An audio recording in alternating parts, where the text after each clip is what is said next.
अस्सलाम वालेकुम काशकार साथियों। क्या हाल चाल है? उम्मीद है खैरियत से होंगे।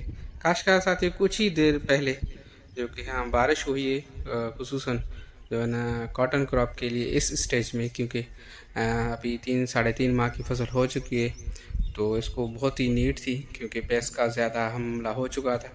तो सोचा कि आपके यहाँ जो वीडियो बनाएंगे इस स्टेज पर फसल के लिए ये बारिश कितने फ़ायदेमंद है और बारिश के बाद कितने दिनों के बाद जो है ना फर्टिलाइज़र दी, और बारिश में कौन सा फर्टिलाइज़र फसल जो है ना खुसूसन काटन के लिए मुहैया होता है, जो लेती है जो बरसात से, और कितने दिनों के बाद पेस्टिसाइड का इस्तेमाल करना चाहिए और कौन सी पेस्ट हमलावर होती है।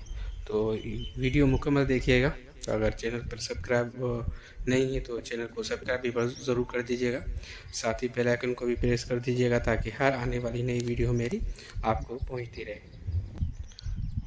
तो भाषा साथियों, जैसे आपको मैंने बताया कि इस वक्त 3.5 माह 4 माह की फसल हो चुकी है। कहीं कहीं जो ना पिकिंग की भी स्टार्ट हो चुकी है। तो जो लेट का कपास की जो वैरायटीज़ हैं, जो लेट कास्ट हैं, उनके लिए ये बरसात, ये बारिश बहुत ही फ़ायदेमंद है।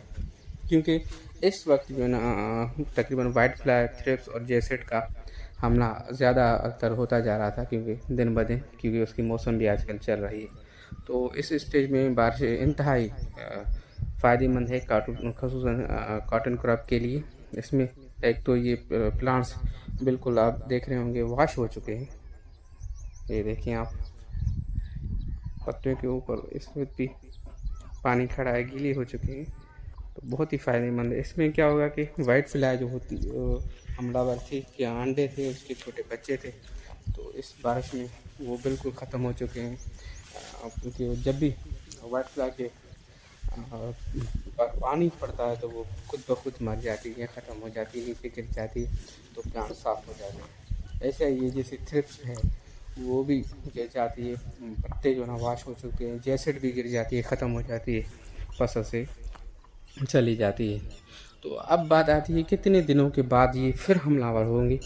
उस स्टेज में कौन सी जहर जो है ना हमें इस्तेमाल करनी चाहिए ताकि थ्रिप्स, वाइट फ्लाई और जेसिड पर एक ही स्प्रे से कंट्रोल हो सके।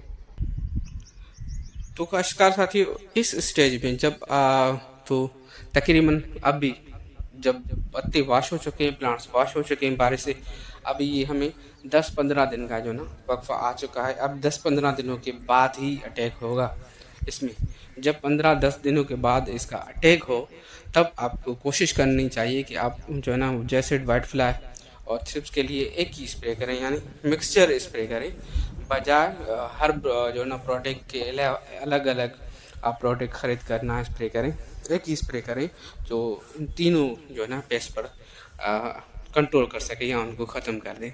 तो सबसे पहले मेरा मशवरा जो मैं खुद करता आया हूँ 2-3 सालों से, सबसे पहले तो आप जो है ना इस पर फी एकड़ अमेडा का स्प्रे करें। अमेडा का भी बहुत ही अच्छा रिजल्ट है, वो भी आपको इस पर तीनों पर स्प्रे करके आप कंट्रोल हासिल कर सकते हैं। दूसरी स्टेज में अगर आप वो नहीं कर पा रहे हैं, आपको अमेडा नहीं मिल रहा, तो आप फ्लूनिकामिड भी स्प्रे कर सकते हैं। फ्लूनिकामिड भी मेरे ख्याल से 2-3 साल हो चुके हैं इस ग्रुप को, नया ग्रुप है और नया कह सकते हैं। तो बासानी बहुत ही अच्छा ये ग्रुप है फ्लूनिकामिड, जो कि वाइट फ्लाई, थ्रिप्स और जेसिड के लिए तीनों को ये कंट्रोल करता है।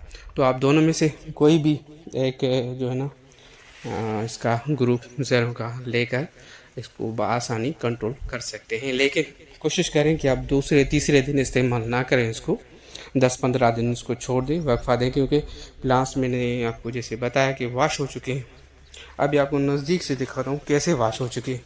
अब ये देखें, कुछ भी प्लांट्स पर कुछ भी नहीं आपको नज़र आएगा। जैसे कपड़े हो वाश होते हैं ना मशीनों में, साबुन या सरफ डालकर, इस तरह से ये बारिश अल्लाह की तरफ से ये एक बहुत बड़ी नेमत है। तो आप कोशिश करें कि 10-15 दिनों के बाद पेस्टिसाइड का इस्तेमाल करें। अगर ज़्यादा से जल्दी आ जाए हमलावर होती है तो उसका पेस स्काउटिंग करें, अगर ज़रूरत है तो इस्तेमाल करें। लेकिन मेरे ख्याल से 10 या 15 दिनों के बाद ही ये हमलावर होती हैं, ज़्यादा देर नहीं होती। दूसरी बात जो इसका फ़ायदा है इस स्टेज पे कपास के लिए, वो हमें क्योंकि बारिश में नाइट्रोजन जो गैस होती है वो कपास के लिए बहुत ही फ़ायदेमंद होती है, बहुत ज़्यादा ज़रूरत पड़ती है कपास की जो ना नाइट्रोजन की वक्तन पर वक्तन हर स्टेज पर। तो इस स्टेज पर भी ज़रूरत है, फ्लावरिंग पर है, तो मौसम भी सही हो गया है अब। जब बारिश पड़ती है तो क्योंकि हवा में नाइट्रोजन मौजूद होती है, अभी कपास को फ्री ऑफ कॉस्ट यानी कुदरती नाइट्रोजन आ चुकी है। इस स्टेज में आपको दूसरे या तीसरे दिन नाइट्रोजन देने की ज़रूरत भी नहीं है। ये भी आपकी एक बचत है अल्लाह की नेमत की वजह से। जो बारिश है वो कहते हैं कि अल्लाह की नेमत है। तो जब भी आपके कपास पीलाहट का शिकार हो 10-15 दिनों के बाद, तो ही आप जो है ना नाइट्रोजन यानी यूरिया का इस्तेमाल करें, वरना आगे हरगिज़ ये इस्तेमाल ना करें तो अच्छा है। अगर आप ज़्यादातर यूरिया इस्तेमाल करेंगे तो जो है ना उसमें एक तो कद पर बहुत ज़्यादा जोर देंगे, ये बढ़ जाएंगे, फ्लावरिंग पर नहीं आएंगे, फ्लावरिंग की तवज्जो तरफ नहीं आएंगे, तो जो फ्लावर्स हैं वो इस पर नहीं लगेंगे। दूसरी वजह, यूरिया आप ज़्यादा इस्तेमाल करोगे तो जो ना पेस्ट का हमला बहुत ज़्यादा हो जाएगा, जैसे जे सेड वाइट फ्लाई और चिप्स। तो कोशिश करें कम यूरिया इस्तेमाल करें और किस्तों में यूरिया इस्तेमाल करें। अगर मेरी ये वीडियो आपको पसंद आई है और आपने फुल वॉच किए, मुकम्मल देखिए, अगर अच्छी लगी है तो चैनल को सब्सक्राइब ज़रूर कर दीजिएगा। और आपके वीडियो देखने का बहुत शुक्रिया।